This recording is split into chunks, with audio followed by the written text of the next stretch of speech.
दुर्वा दळवी बरोबर बोलतोय, कारण कोल्हापूरकडं अनेकांचं लक्ष आहे. कोल्हापूर ही एक वेगळी राजश्री शाहू महाराजांची भूमी आहे की जिथे आजही जे विरोधी बाकावरचे जे नेते आहेत ते कोल्हापूरमध्ये काही ना काही मॅजिक घडवतात निवडणूक काळात, असा त्यांचा कित्ता राहिलेला आहे. तेव्हा कोल्हापूर वोंट बी इझी. तर यस, कोल्हापूरमध्ये आता जे दिसतंय की आज मी एक चित्र बघितलं दुर्वा, आणि मी खजील झालो की राजेश क्षीरसागर यांच्या मुलाचा अर्ज भरताना राज्याचे आरोग्य मंत्री प्रकाश आंबेडकर हे चक्क नाचत होते. मी खजील झालो, हताश झालो की अशा पद्धतीनं उमेदवारी अर्ज भरताना जसं नवरदेवाच्या लग्नाच्या त्या मारुतीच्या दर्शनाला जातानाच्या मिरवणुकीत पाहुणे मंडळी नाचतात, तसं आपले आरोग्य मंत्री प्रकाश आंबेडकर हे नाचतायत. महाराष्ट्राने हे चांगलं चित्र बघितलेलं नाही, त्याचा निषेध आधी. आणि आता मूळ प्रश्नावरती येतोय दुर्वा. यस, कोल्हापूर महापालिका निवडणूक इचलकरंजी पहिल्यांदा निवडणूक होते. इचलकरंजी महापालिकेची इंटरेस्टिंग आहे सगळ्या. ऑडिओ ऑडिओ मला येत नाहीये. बोल. माझा आवाज येतोय सर? हा, येतोय येतोय येतोय. तुमचा आवाज म्यूट केला होता. हा, आपण उल्लेख केला सर की आमदार सुपुत्र ऋतुराज क्षीरसागर आहे यांचा आज उमेदवारी अर्ज दाखल केला. खरं तर ह्यापेक्षा महत्वाचं असं आहे की कोल्हापूरमध्ये खासदार आमदार पुत्रांनी जेव्हा उमेदवारी अर्ज दाखल केला त्याच्यावरनं खूप मोठं राजकारण झालेलं आपण पाहिलं. कोल्हापुरातील भाजपचे खासदार धनंजय महाडिक यांचे सुपुत्र कृष्णराज महाडिक अर्थात त्यांनी विधानसभेसाठी देखील आमदारकीसाठी उमेदवारी अर्ज भरण्यासाठी तयारी केलेली होती. त्यावेळेला देखील त्यांना तो उमेदवारी अर्ज भरता आला नाही. मात्र किमान महापालिकेपासून आपल्या राजकारणाची सुरुवात व्हावी त्यामुळे त्यांनी नगरसेवक पदासाठी उमेदवारी अर्ज भरण्याची तयारी केली. तशी घोषणा देखील केली. मुंबईत गेले, वरिष्ठ नेत्यांच्या गाठीभेटी घेतल्या आणि त्यानंतर आपण पाहिलं की दुसऱ्या दिवशी त्यांनी वाजत गाजत कोल्हापूरमध्ये सर उमेदवारी अर्ज भरला. मात्र हा उमेदवारी अर्ज भरून 24 तास होण्याच्या आधीच त्यांना त्याच्यातून माघार घ्यावी लागली. कारण की वरिष्ठ नेत्यांकडनं अशा पद्धतीने वक्तव्य आलेलं की सरळ सरळ त्यांनी निर्णय दिलेला होता की आमदार आणि खासदार पुत्रांना उमेदवारी मिळू नये. एकमेव कृष्णराज महाडिक आहेत ज्यांनी उमेदवारी अर्ज दाखल केला आणि त्यांना माघार देखील घ्यावी लागली. परंतु रील स्टार म्हणून काम करण्याची संधी आहे पुढे. हो सर, सांगितलं राहील म्हणून आणि हे सामाजिक कार्य माझं पुढे अशाच पद्धतीने चालू राहणार आहे. त्याचबरोबर आता आपण बघितलं की राजेश क्षीरसागर यांचे सुपुत्र आहेत ऋतुराज क्षीरसागर यांनी आज उमेदवारी अर्ज भरलाय. त्याचबरोबर सगळ्यात महत्वाची 2021 ला जी कोल्हापूरमध्ये उत्तर विधानसभा पोटनिवडणूक झालेली ज्यामध्ये जय यांचा विजय झाला होता आणि त्यांनी काँग्रेसकडनं ही निवडणूक लढवलेली सर.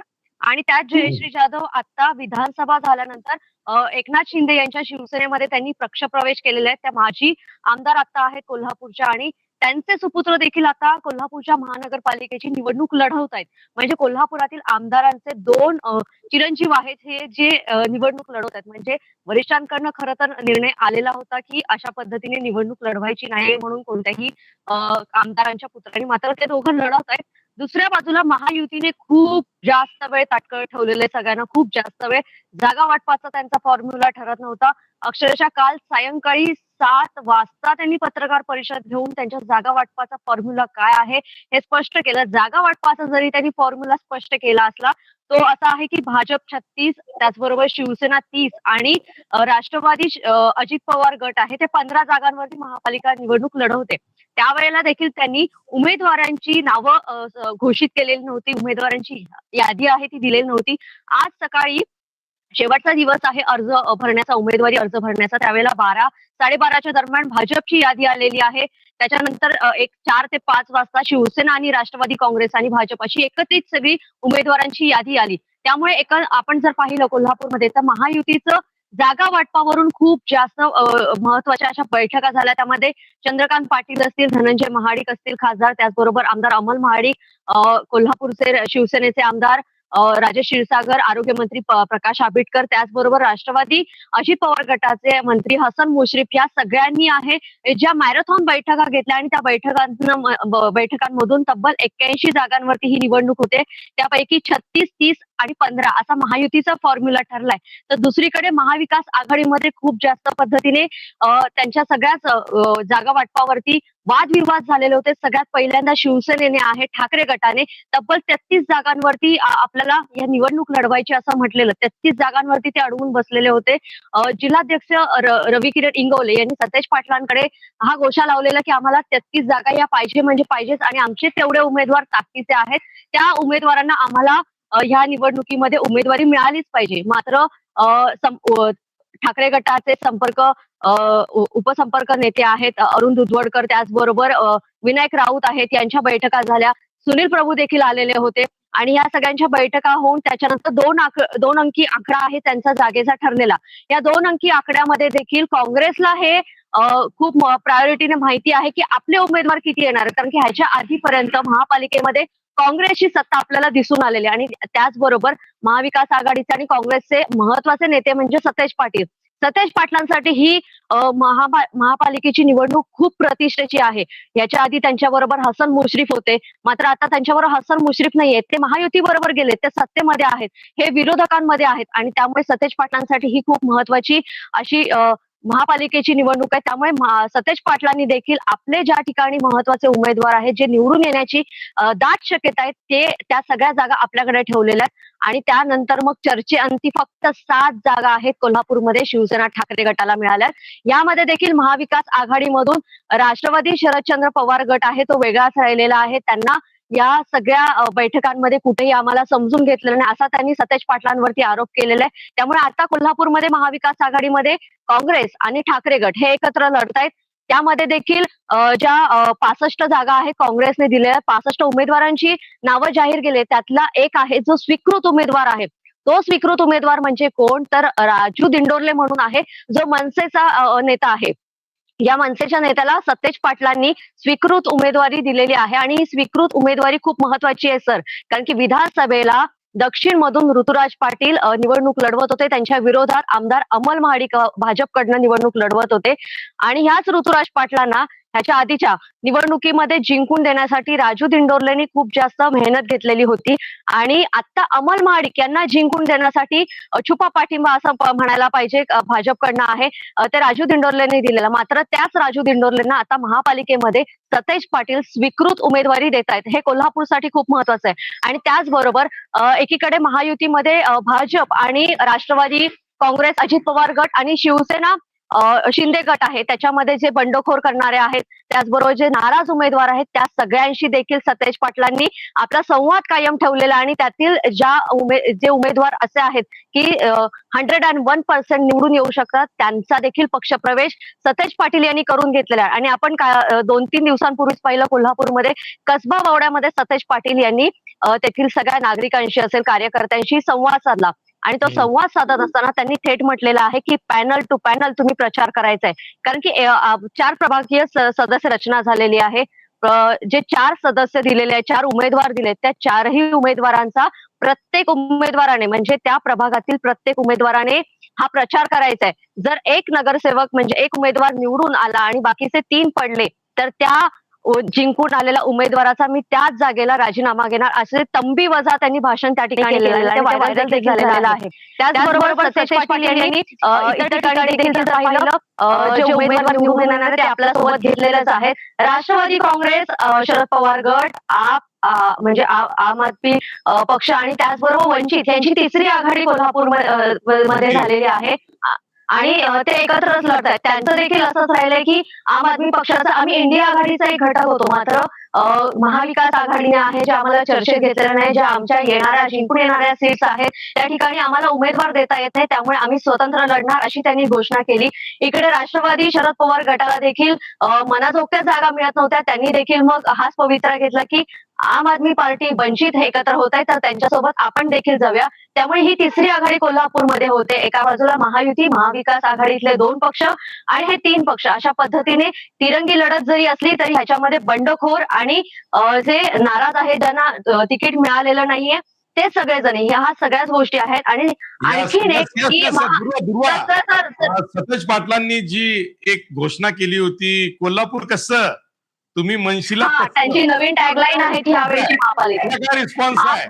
कोल्हापूर कसं तुम्ही म्हणशीला तसं त्याला. हो हो सर, महापालिकेसाठी यावेळेला सतेज पाटील यांनी कोल्हापूर कसं तुम्ही म्हणशीला तसं अशा पद्धतीने ही टॅगलाईन आणलेली आहे. खरं तर सतेज पाटील निवडणुकीमध्ये लढताना प्रॉपर प्लॅनिंग करून त्या प्रत्येक निवडणुकीमध्ये लढत असं आतापर्यंत आपण पाहिलं की ह्याच्या आधीच्या विधानसभा असतील, त्याचबरोबर शाहू छत्रपती यांची लोकसभेची निवडणूक असेल, विधानसभेची निवडणूक असेल आणि आता ही महापालिकेची निवडणूक. या महापालिकेच्या निवडणुकीमध्ये कोल्हापूर कसं तुम्ही म्हणशीला तसं अशी त्यांनी टॅगलाईन आणलेली. खरं तर सतेज पाटील ह्या टॅगलाईन साठी स्वतः सकाळी ग्राउंड वरती उतरतायत, प्रत्येक नागरिकाशी ते संवाद साधतायत. मिसळ पे चर्चा, चाय पे चर्चा अशा पद्धतीने तरुण असतील, त्याचबरोबर इतर वृद्ध असतील, इतर सर्वच नागरिक आहेत. मॉर्निंग वॉक केलाय की काय? काय म्हणाल सर? सतेज पाटलांनी कोणी एखादा कोल्हापूरचाच प्रशांत किशोर हायर केलाय की काय, जो एवढा आयडिया? हो सर, हो सर, तशाच पद्धतीने झालेलं आहे. प्रत्येक वेळेला त्यांना निवडणुकीसाठी अशा पद्धतीने टॅगलाईन मिळतात, ही खूप महत्वाची गोष्ट आहे. आणि त्याहून महत्वाची डबल इन्व्हर्टेड कॉमामध्ये सांगण्यासारखी गोष्ट म्हणजे महायुतीच्या नेत्यांकडनं वारंवार या टॅगलाईनचा उल्लेख होतोय. म्हणजे सतेज पाटलांवरती टीका करण्यासाठी जरी उल्लेख होत असला तरी वारंवार टॅगलाईन आहे, सतेज पाटलांची टॅगलाईन आहे ती महाडिक असतील, त्याचबरोबर मुश्रीफ असतील, आंबेडकर असतील, क्षीरसागर असतील यांच्या तोंडून जास्त बदवली गेली अशा पद्धतीने पाहायला मिळते. कालच पत्रकार परिषद झाली महायुतीची की आमचा जागा वाटपाचा फॉर्म्युला काय ठरलाय त्यासाठी. त्यावेळेला खासदार धनंजय महाडिक यांनी म्हटलं की कोल्हापूर कसं तुम्ही म्हणशीला तसं. मात्र गेले अनेक वर्षभर रस्ते तसेच आहेत कोल्हापुरातील, पाणी प्रश्न तसाच आहे, कचऱ्याचा प्रश्न तसाच आहे. त्यामुळे ही निवडणूक आहे, ही निवडणूक कोल्हापुरातील जे आतापर्यंत प्रलंबित राहिलेले प्रश्न आहेत त्यावरती देखील तितकीच महत्वाची. आणि कोल्हापूर कसं तुम्ही म्हणशीला तसं ही जी सतेज पाटलांची टॅगलाईन आहे सर, ते ग्राउंड वरती देखील तितकीच गाजते आणि सोशल मीडियावरती देखील तितकीच गाजली जाते.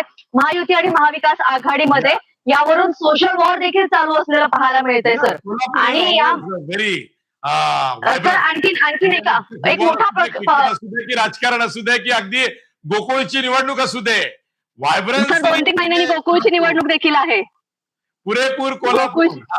हो सर. आणि ह्या निवडणुकीमध्ये आणखीन एक महत्वाचं की महायुतीचा एक मित्र पक्ष म्हणजे जनसुराज्य शक्ती पक्ष त्याची आता एंट्री झालेली आहे. आमदार विनय कोरे यांनी तब्बल 30 एबी फॉर्म आज आहेत जे उमेदवारांपर्यंत दिलेले आहेत. त्यामुळे महायुती त्याचबरोबर जनसुराज्य पक्ष देखील या निवडणुकीमध्ये असणार आहे. आणि त्यामुळेच ही जी महापालिका कोल्हापूर महापालिका निवडणूक होते, या निवडणुकीमध्ये महायुतीला किती लोक प्रतिसाद देत आहेत, महाविकास आघाडीसोबत किती जात आहेत, की जनसुराज्य शक्ती पक्षाला देखील किती मतं देत आहेत हे पाहणं देखील महत्वाचं आहे. कारण की 4 प्रभागीय सदस्य रचना आहे. फॉलोअप घेणार आहोत. आज खर तर अर्ज भरण्याचा शेवटचा दिवस होता, उद्या छाननीचा दिवस आहे आणि परवा माघारीचा दिवस आहे.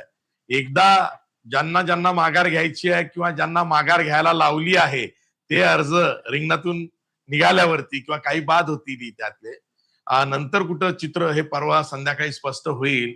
आणि 3 जानेवारीला अंतिम यादी उमेदवारांची जाहीर करणार आहे महाराष्ट्र राज्य निवडणूक आयोग. आणि चिन्हांचं वाटप जे अपक्ष छोटे मोठे पक्ष असतील स्थानिक पातळीवरती सगळीकडेच त्यांना ते होणार आहे. आणि खऱ्या अर्थानं प्रचाराला जो जोम आहे तो 4 जानेवारी पासून आपल्याला दिसणार आहे.